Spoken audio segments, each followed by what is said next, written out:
All right. Well, we've already kind of started in the conversation. I feel like this is almost too easy of a conversation to have. Like, I don't know if it's because of my family, but we've had conversations about boarding schools. I can't remember not having them.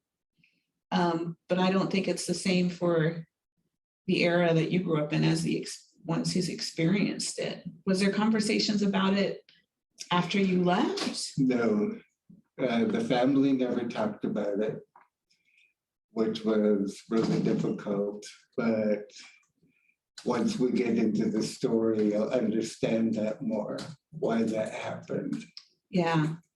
I have one relative in Alaska, my Uncle Fred John, who was in the Rainbow Boarding Institute.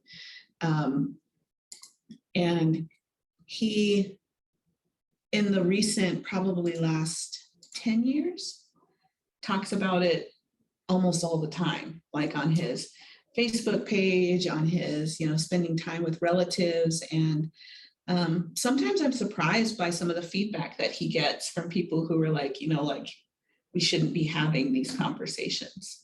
I think sometimes it's just so difficult for people. So I cannot even tell you how grateful I am that you wanted to do this. And I'm so grateful you told me that we needed voices of survivors in this conversation that's happening nationally, and that you have the bravery. This seems to be the time that people are starting to talk about it. And I think it's long overdue and much, much needed, especially for those that went through the trauma of boarding schools. Yeah, absolutely. So I'm very excited that conversations are beginning to happen. Yeah, I was just on a call yesterday with folks from the Native American Boarding School Association. I'm terrible at the acronyms, but they were talking about possibilities of legislation that they're looking at introducing at the federal level to bring forward more of these conversations. And I'm excited about that. I'm also scared a little, with all of the trauma that this has brought up, do we have the mental health resources? Do we have the resources to provide to people as they share stories and it traumatizes them again and their relatives again? We don't have all the resources we need in Indian country. So it's important conversations, and I'm glad they're happening. Also a little bit afraid. Well, it is a population that really has been overlooked for so long. And it's mainly because people didn't know the stories. Yeah. And they didn't know that it was needed. And unfortunately, to get to the healing, you do have to go through the re-traumatization. Yeah. Well, we got an echo. We're going to figure it out.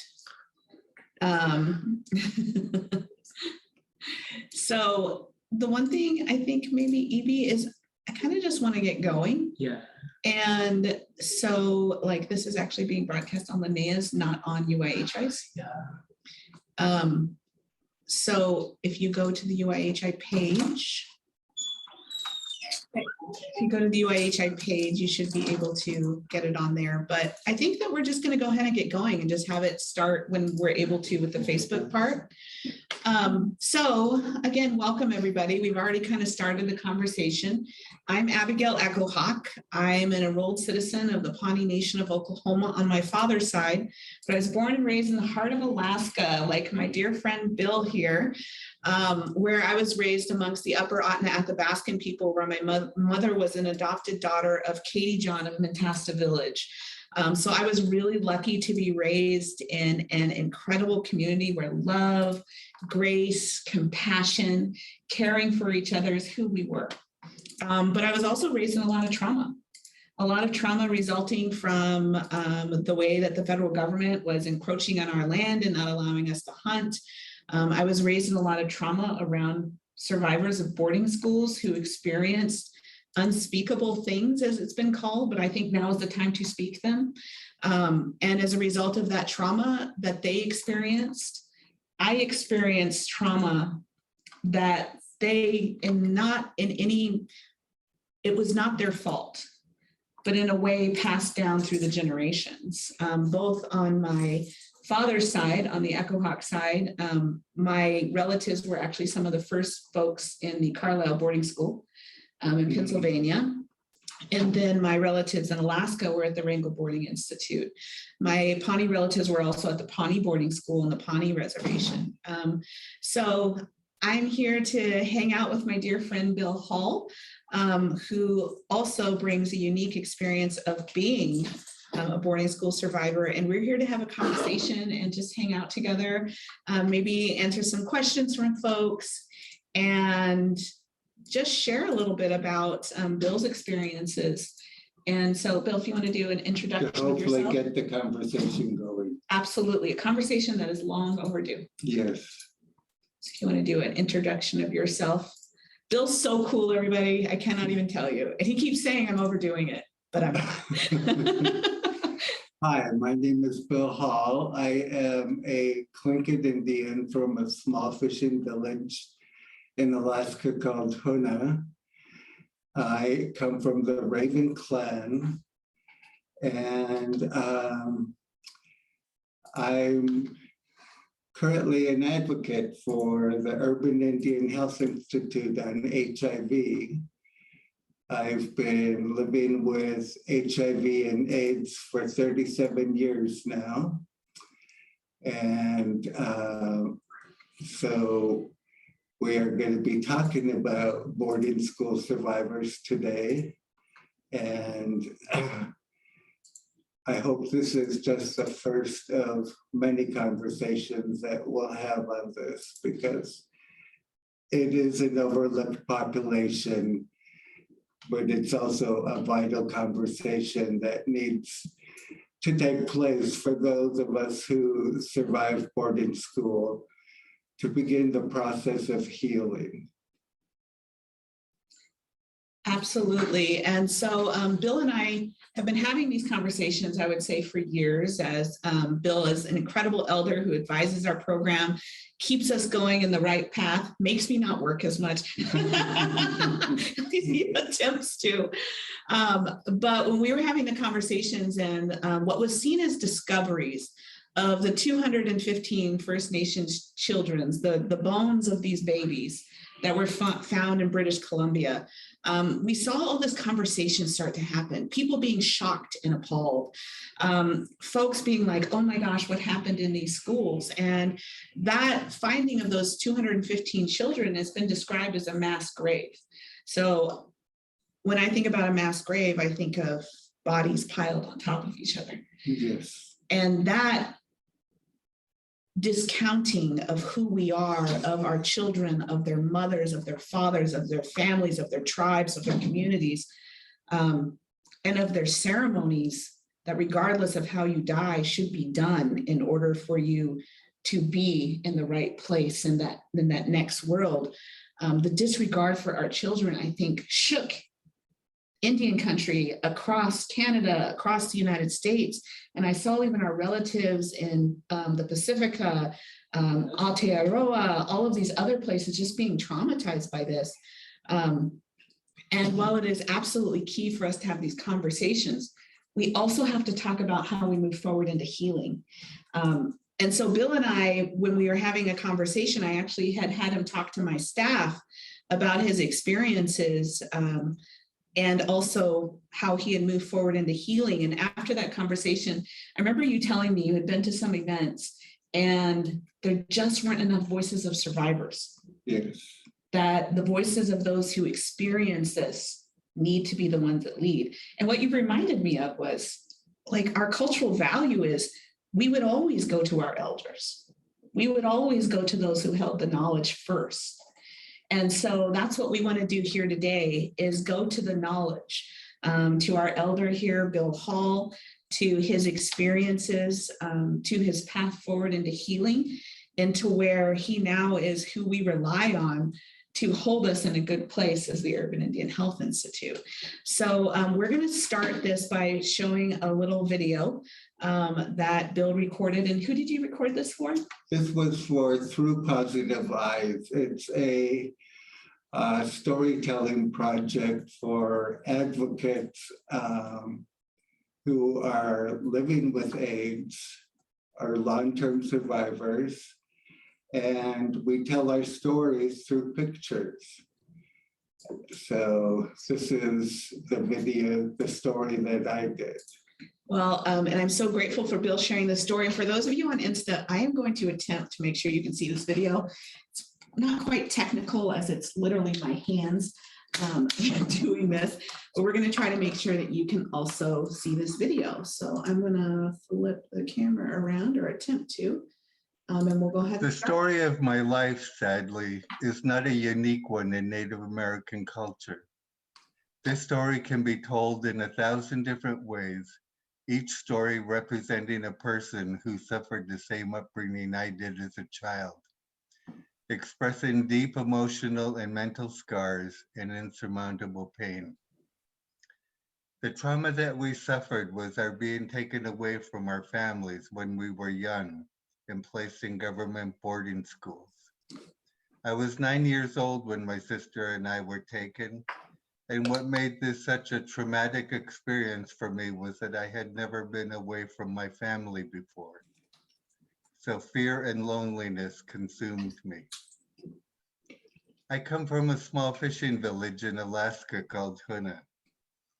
It is a sleepy little village nestled at the base of a mountain, surrounded by the beauty that is Alaska. It was a place where everybody knew each other, and we genuinely cared and watched out for each other, a rare trait these days. There was no telephone or TV, so to fill the time, after dinner was done and the dinner dishes were washed and put away, everyone sat around the living room with their cups of coffee and told stories. This was my favorite time of day. Natives love to laugh, and we are natural storytellers. I hated it when I was told it was time for bed. When we arrived at boarding school, anything that we brought considered to be native was confiscated. All boys were given a haircut and told this was how our hair was to be kept at all times. We were not allowed to grow our hair long, as this was considered a native trait. Once we were checked in, the rules were given to us, which included our never being able to speak our native language at any time. We were to only speak English. If we broke these rules, we were placed on 2 weeks restriction and assigned extra chores. Later, at dinner time, we were taken in groups of 7, and a lady taught us how to enter the dining room properly and how to properly use knives and forks, telling us that we were never allowed to eat like the little savages that we were. But the true nightmare that was boarding school was the sexual abuse of young boys by the older boys after lights went out.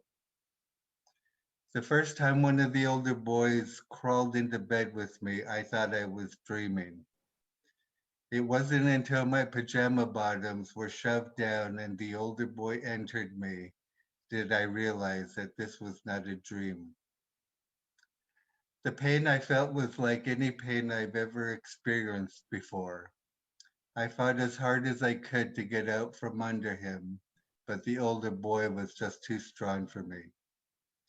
When he was finished, he choked me, almost to the point of blacking out, and sternly whispered in my ear that if I told any staff about this, he would kill me. Those same boys who crawled into bed with us at night bullied us during the day. They beat us and made fun of us in front of other students.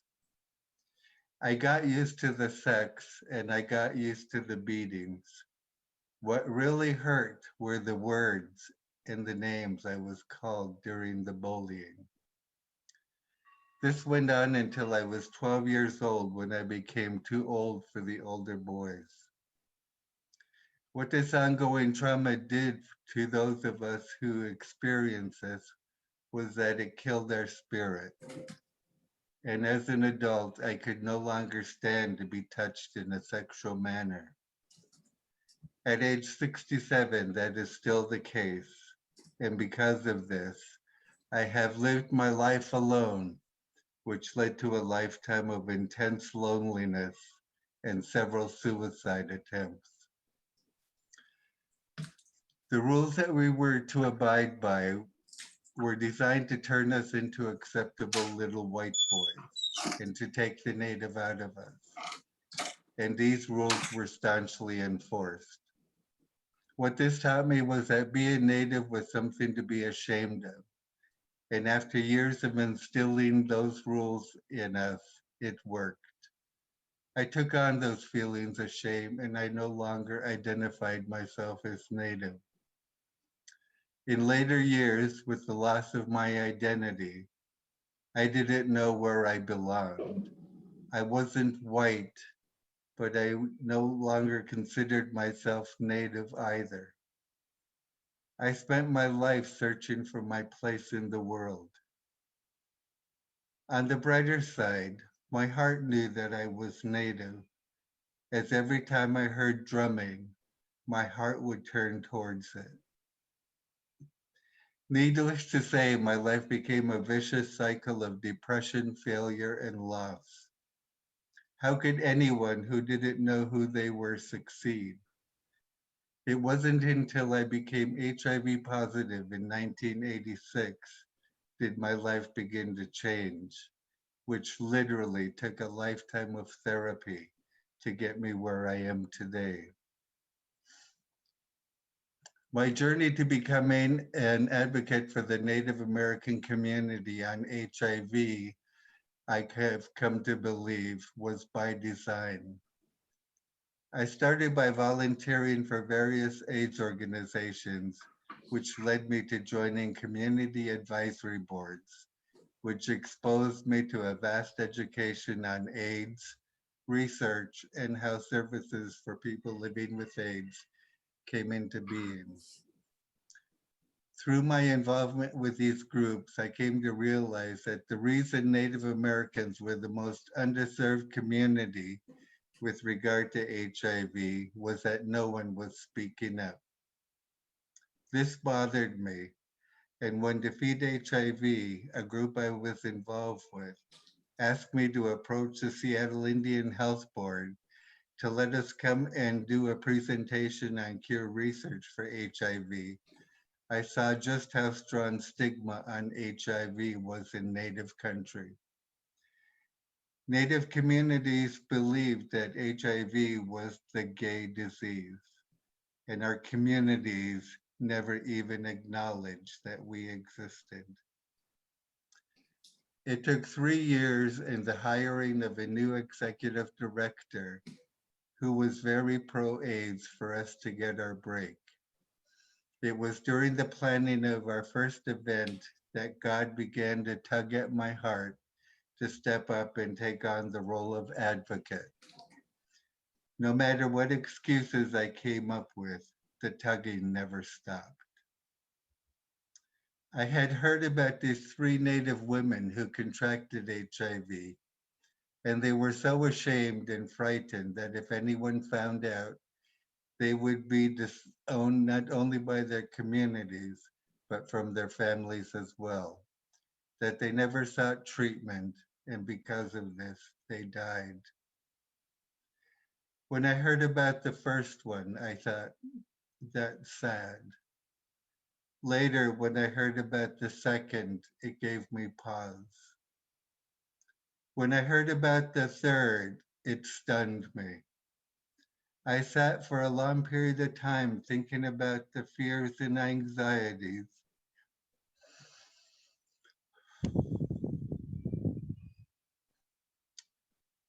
that these women lived through. And having lived through them myself, I knew how paralyzing those fears could be. It was these women that I was thinking about as we were finalizing the agenda for our event. And just as we were about to wrap up the meeting, I anxiously thought, this is it. It's now or never. And I blurted out, I want to do the welcome. And with that, I stepped into the light.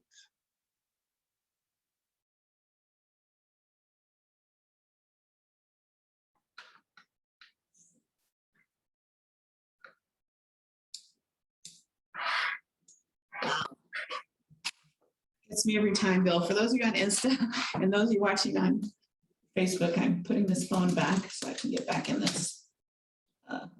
Trying anyways. I'd love to see any comments from people on how you feel after that film. And I know that we had put up a warning, a trigger warning when we originally did this, that we were going to be talking about acts of violence, acts of physical violence, acts of sexual violence, acts of spiritual violence. And I've seen this video 3 or 4 times now, because sometimes I would just like play it because I need to be connected with people. And Bill is one of those people who like text me or whatever, and it's a good connection piece. And then also in the midst of all of this, to hear the voices of people who actually experienced it is harder and also the most healing. So why did you want to talk about your boarding school experiences as part of your advocacy forward? Why was that important to you? Well, I think that when you are experience trauma such as this at such a young age, you know, being 9 years old, I had no way to process it. And, you know, when you're 9, everything is, you know, just right there. When he said he would kill me, I believed it. And I would hide from him for weeks because I was afraid that he was going to kill me. And so not being able to tell the staff, and this is not a conversation you have with anybody, so there literally was no one to talk to. And when we would go home for the summers, I couldn't talk to the family about it because these were the days when the men in the family, if like you fell and you got hurt and you start crying, they would tell you to stop your crying. Big boys don't cry. Or if you started to talk about something that was intimate, they would say, men don't talk about that. And so there was already that, what do you call it? Lack of talking, for a better phrase, you know, that left me no options but to hide it and to keep it buried deep inside of me. And it was really buried deep inside of me for 67 years. It wasn't until I entered therapy that we began to talk about the trauma of the sexual abuse I suffered.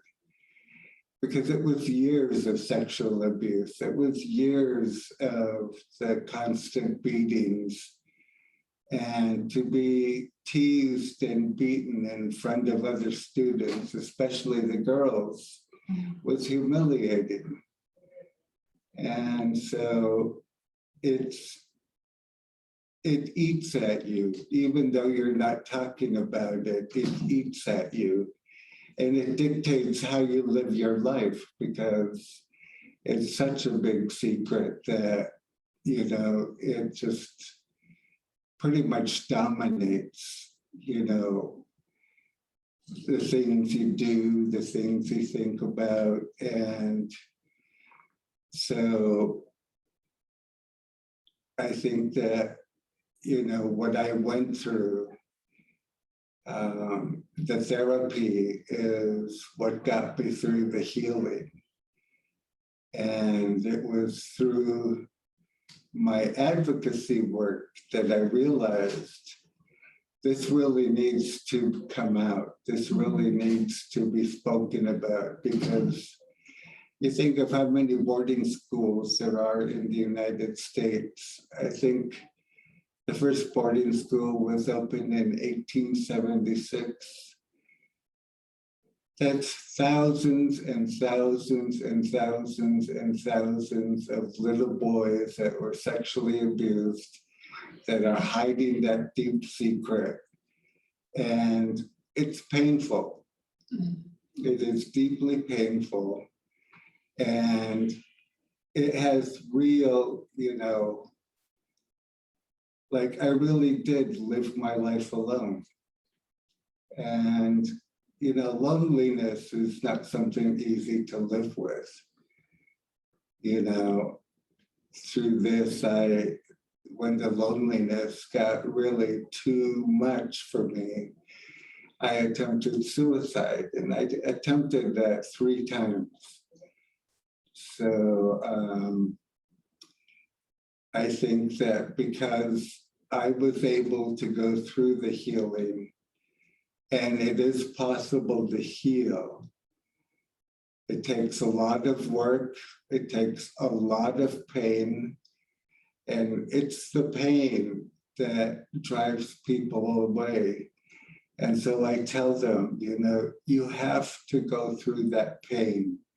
You have to experience that. But I promise you, I promise you, I promise you, once you get through that, the healing comes. The healing comes, like, wow. I think a lot of what you're talking about, I reflect back on some teachings from a mentor of mine, Cecilia Firethunder. I work with this group of Native women, and we bring her in to talk about sexual health for Native women. And one of the first things she tells them is, she says, I'm going to talk really openly because that's who we used to be. We used to talk openly about the things that happened in our lives. And then with settler colonialism, the continuing oppression and suppression of who we were by the federal government, they took you and the other children because they didn't want us to be Native people. Like, that was the whole goal. They changed our communities and made it about patriarchy, because that's what you're talking about, like this Western idea of men don't cry. It's like, I've stepped into a teepee full of crying Pawnee men wiping their faces like this with their arms. And it was the most beautiful thing I've ever seen, because that's who we were. And so we had these schools, we had these other efforts that were meant to take all of who we were away from us. You know, I wear my hair long because of my Pawnee tradition. That is a spiritual, cultural thing for me to do. It's not the same for every tribe, but that's one of the reasons they cut the hair, is to try to break those cultural ties. And my uncle in Alaska, who was also at Wrangell, he talks about when he was there, they didn't let him have a name. He was only a number, and he was number 77. Wow. And that's all he knew of who he was for 2 years, was a number. Wasn't even given the dignity of a name. So all of these things, and one of the things that was shared to me by him and then others who've experienced boarding schools, a lot of the trauma that you're talking about, the kids teasing each other, the sexual abuse that they were probably experiencing other places, and then they repeated behaviors, is just became what they were taught and rewarded for. There were some boarding schools where they would like stand kids in lines, and then another kid would have to run through, and they'd make all the other kids hit them. They were teaching. I heard those stories, yes. They were teaching this behavior to our community. And my grandma Katie John, my dad, or my uncle said that, you know, when they all came home, they didn't know how to gather the birds. You know, they didn't know how to hunt for another thing like muskrat. They didn't know how to go back and gather the wood. They had also lost these essential skills that made them part of the community. And so this like interruption by taking you, oh, the hurt it must have caused to your mom. You know, the hurt that happened to you and to the others is, I think, for a lot of communities unimaginable. So my family, like I said, was in the Carlisle Boarding Institute. I actually went through some of they put a bunch of records up and you could see one, it was like Elmer Echo-Hawk ran away. Like, dang, you guys tracked him down a lot. But it was, you can see the resistance of the children, you know, and in fighting back. And then also part of it was just coping. You got to do what you got to do to survive. You hid. That's surviving. That's coping.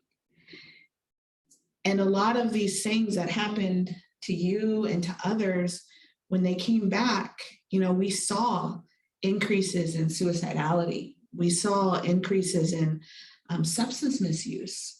Like, how do you treat the pain in your heart when you've been told to keep silent, when they're attempting to destroy our cultures? How do you treat that pain? And I see a lot of our relatives who treat that pain with substances, with other things. It's like they're doing the best they can, but what can we do to make that an easier journey for them? And people like yourself sharing your stories of healing, I think are so important to that. And I don't think we're seeing enough of it. Yeah, I have really been surprised that I didn't end up an alcoholic or drug abuser. I worked for a Native facility, what do you call it? A Native treatment program for American Indians. And one of the things I noticed is that with the women especially, those women that had these amazing sense of humor that could have you rolling on the floor in a minute, that humor comes from a lot of pain. And 9 times out of 10, it was from sexual abuse. Mm-hmm. So that's how they coped with it, is they developed humor. And I think that's a Native trait as well, because Natives love to laugh. Yeah. Somebody told me that Native people can laugh about things other people can't imagine ever happening to them. Yes. But we managed to laugh at the same time. So in thinking about my own family's background and my own background, and this is something that I've shared a lot about, and I do a lot of work in missing and murdered Indigenous women and girls and Native people, we have to think about the boarding schools as that's what they did. They kidnapped our children. We were not given the option. They took them, and many of them never came home. Like, we have to include that as part of our conversation on missing and murdered Indigenous people. The bodies that were discovered in Canada, that's MMIW. You know, that this crisis has touched so many aspects. It was legal. Yes. It was legal. Just because it's legal does not mean it's moral. Sanctioned by the federal government. It was legal.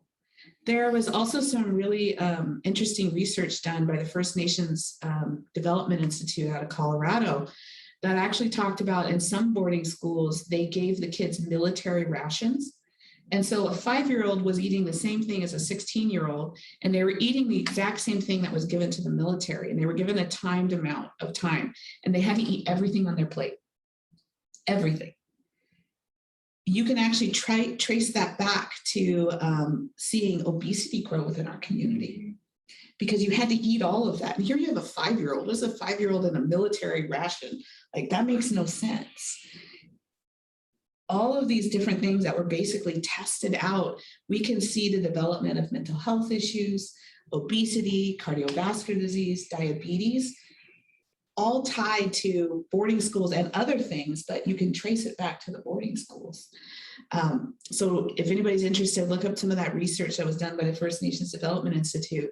Absolutely incredible to look at how diabetes and obesity was part of one of the results of the boarding school era. And also for people who don't know, the last boarding school didn't shut down until I believe 1993. That's not that long ago. There are still Native boarding schools that don't operate in that same way, but that currently do exist. I've thought, I know that Mondegkum is still open. I know that Chamau is still open. So I'm sure there are many other boarding schools. And the great thing about, what we went through is they no longer try to take the native out of you. Students there can now practice their traditions. And it made me wonder if that really is an advancement, and that's really great. But I wonder if the sexual abuse is still continuing at night in the boys' dorms. And my guess is that it probably is. Yeah, that's one of the things, and I've shared this a lot about myself, is that I experienced sexual abuse at a very young age. And the first person to sexually abuse me was a boarding school survivor. Mm. And I know his experiences were similar to yours. And one of the things that we know that does happen a lot, not all of the time, but for people who are sexually abused, who never get healing or treatment, that there are times where they then, because it's learned behavior, then replicate that behavior. So when I think about the sexual abuse that I experienced at a very young age, I know without a doubt that it is tied to boarding schools.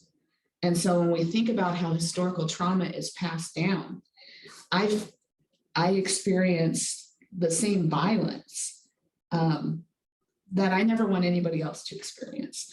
And the same kind of things, the first time I ever attempted suicide, I was 7 years old because of the trauma and the pain, because I thought he was going to kill me too.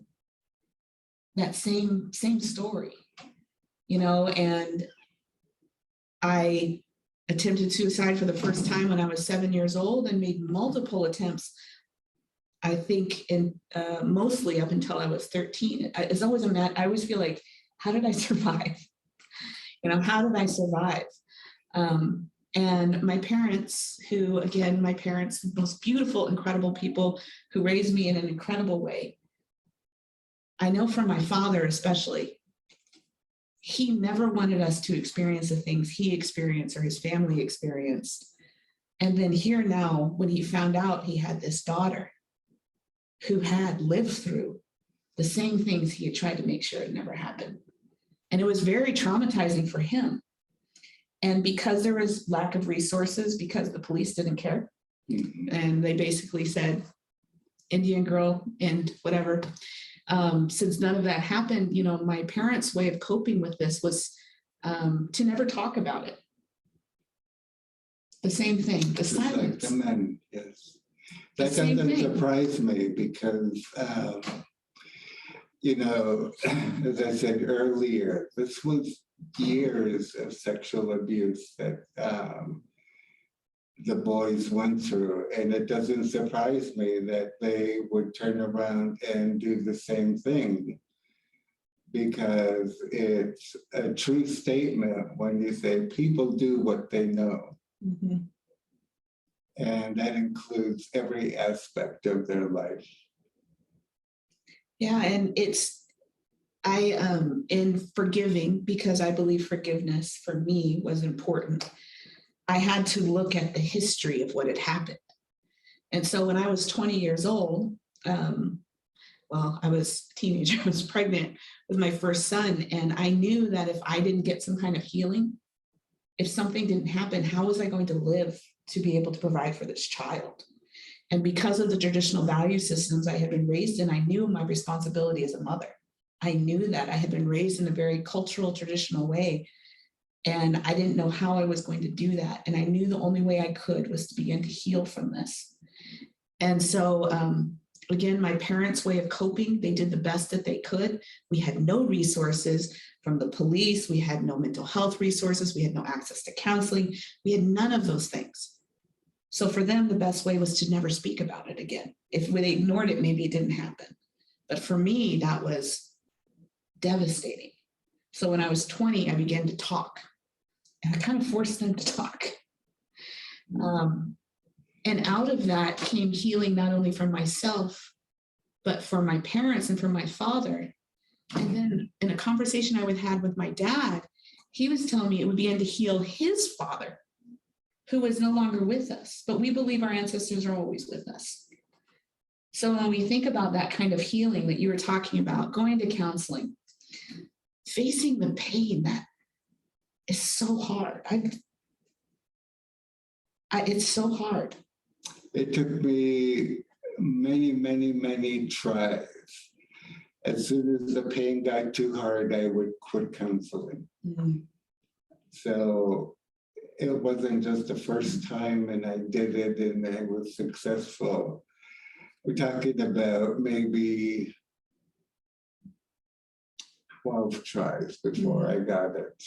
And, you know, that really is the sad part of this, is for those of you that begin this journey, it's a long journey. It is a long journey, but it is so worth it. What would you say to encourage people to keep going?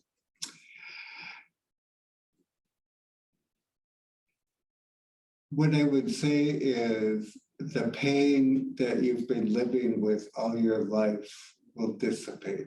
Mm-hmm. And for the first time, you'll feel peace. Mm-hmm.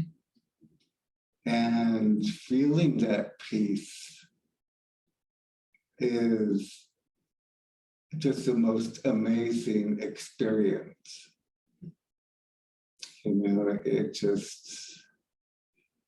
it made the whole journey so worth it, because you can let that story go. You can let it stop dictating your life. And you get to a place of peace. What does that peace feel like for you?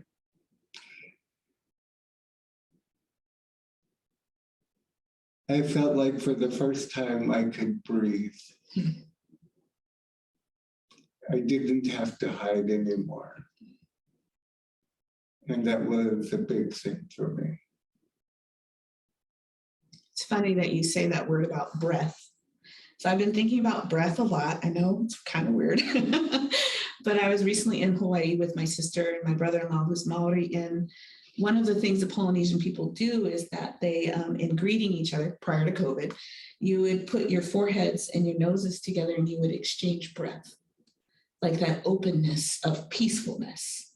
It's almost like what you're describing, the ability to breathe with the people next to you, your loved ones, your nephews, my nieces, with each other. Yes. To be able to have that ability to breathe, to be who we are, all of who we are, in all of our trauma and our healing, in our pain and in our peace.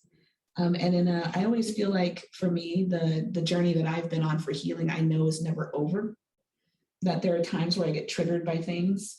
I would say this, hearing about all the bodies that were discovered, the initial and now the more than 6,000 that have been discovered across the United States and Canada, was triggering for me. And I had to go back and I had to pray.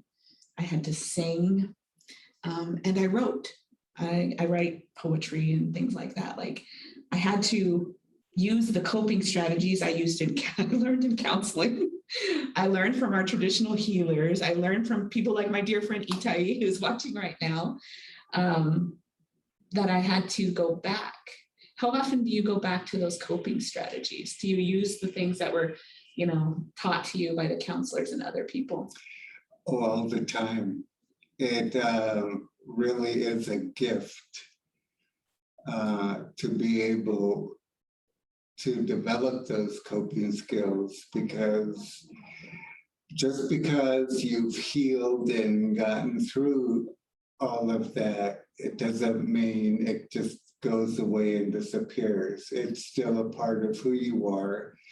It's a part of your identity.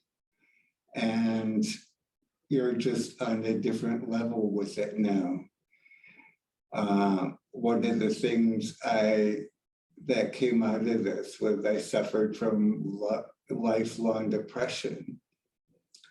And so generally what will send me into a depression is I'll either dream about boarding school, or I'll be walking along and a thought about boarding school will drift across my mind. And I'll feel a little depressed, but like 3 weeks later, I'm in a deep depression. And so as you go through therapy, you learn for yourself coping skills that work for you. And, it's my sitting in silence, total silence. Just sitting, not thinking about anything. You let the thoughts come to you. That really is one of the best coping skills I have, because I heard Maya Angelou say one time that she did the same thing. She said everybody should have time during the week where they just sit in total silence. It's where answers come. And if you listen hard enough, you'll hear the voice of God. Mm. And I've heard the voice of God many times. Earlier on the Instagram one, as you were doing the video, one of the things I wrote was, Bill heard the voice of the Creator. That's so funny. I wrote that on the Insta thing from our, and that's truly what has always been my healing, is connection to who I am as a Pawnee person, as a person raised with Upper and Athabascan people, the plants. I always say I'm a blueberry. In our area of Alaska, the blueberries have more antioxidants. They're so healthy. We always give them to our elders and to our youth. But then Western science looked at them and found, because they get the coldest, so where I'm from, it gets -75 below zero, and it gets the hottest, it will get over 100 degrees, that berry can just thrive in all of those circumstances. So I always say I'm the resilience of a blueberry. And for me, I have to be connected to the plants and to the animals. I don't think I would have healed otherwise if I didn't identify with who I was as a Native person. So I kind of, in our last words here, what would you share with Native people who are boarding school survivors, people who are descendants like myself, who have had trauma as a result of being descendants of boarding school survivors? What would you encourage us to do as there's going to be a national inquiry, there's going to be national legislation, there are events. I saw somebody posting about Orange Day events. What would you encourage us to do as we advocate for our community, as we push for healing, and as we begin to walk through this trauma? What would you encourage us to do as this movement and this awareness moves forward? It's to be aware. If you have somebody in your family that is a boarding school survivor, be it a boy or girl, man or woman now, it's, to be aware and to, let them know that, they can talk to you about anything they want, and be receptive to listening to whatever they want to talk about. It really needs to come from the family to direct them towards therapy and to let them know it's okay to start talking about this now. And it is okay to begin talking about this now. You need to get that out of you. And so healing always starts with family. Mm. And so I think just being receptive and just holding them in your heart. Healing always starts with family. I'm going to be carrying that with me. So thank you all for joining us. We're going to close this with, as I said, I write poetry, and I had shared this with Bill, and it's a poem that I wrote after the first discovery of the 215. And I shared it on my social media, and I was really surprised that a lot of people enjoyed it. And it's based off a true story. And it's a true story that was told to me by an elder. And she was telling me about how her and her siblings were taken away to boarding school. And then one of her siblings disappeared. She never knew what happened to him. And throughout this story, she tells me of the search for him. And now in her 60s, they were able to find him. And when she got to his gravesite, after finally identifying that he had died and he had been buried far away from the boarding school, and she was in her late 60s, she said when she got there, she knew the Creator was with him because of the way the trees held the ground, the way that the sky began to rain with no clouds at the same time her tears started. And so I remember that story. And she told me this maybe 4 years ago. And I always feel our elders tell us stories that maybe we don't know why or when it's going to come, that we need that story to help us get through that next pain and to also help us get into that next place of joy and of healing. So my family, because family is where healing starts, my family took that poem and turned it into a little video. So we're going to share that with you all today. We're going to play that now, and then I'll do a closing at the end. But I'm going to, for people who have to leave right now, I just want to raise my hands in gratitude to my dear friend, Bill Hall, for us to be able to have this conversation, to be in relationship, and to be family. Thank you for being my family. So we're going to share this video. I'm going to try to help with this Insta thing so y'all can see it too. And then right now you're just going to get a close up of my face, and don't worry, I did my hair today. So, all right, I'm going to turn this around.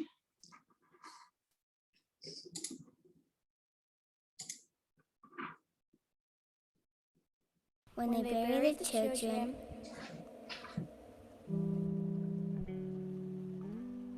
what they didn't know, they were lovingly embraced by the land, held and cradled in a mother's heart.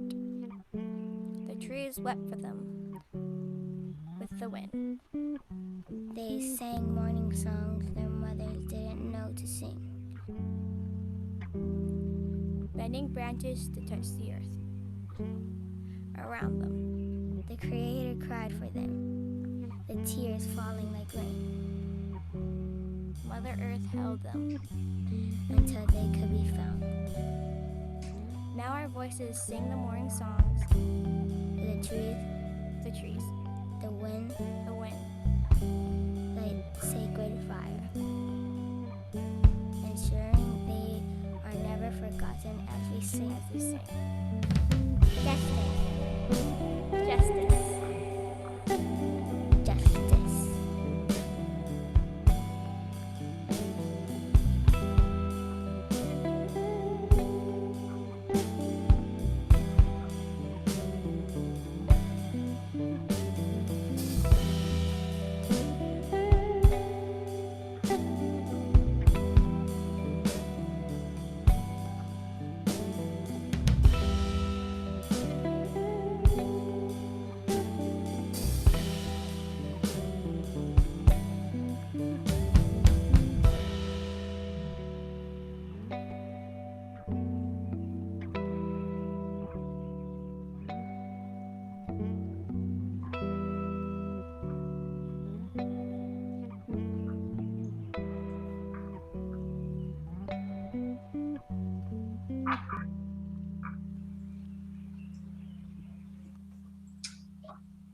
All right.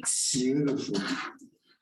From my family, that's what I love. You said it's all about healing starts with the family. Those were my nieces. Music by my sibling, Katsu. Whoa, and Instagram, or no. We're still playing something on YouTube. So there we go, just X out of that. We are so grateful for everybody who joined us for this. And I'd like to end it on that, just to say that the things that we're seeing, this conversation we're having with Bill, the experiences that he shared, that is our movement towards justice. Yes. Justice is healing. Justice is advocacy. Justice is having Secretary Deb Haaland passing resolutions and making sure that we begin to address the boarding schools within our communities. We are all crying, screaming, and demanding justice. And sometimes it's quiet, and sometimes it's loud, and sometimes it's spoken by our children. And I want to leave everybody with the words that Bill said to us. Family is where healing starts, and your family is not just blood relatives. Your family could be the land, it could be the plants, it could be the four-legged creatures, it could be your dear friend like mine, Bill Hall. So thank you for joining us as part of now our family and moving towards healing. And we are grateful to all of you for being part of this conversation, and we hope to have more. So virtual applause for Bill Hall, his bravery, and also his cries for justice as we move towards healing. So thank you, everybody. Thank you.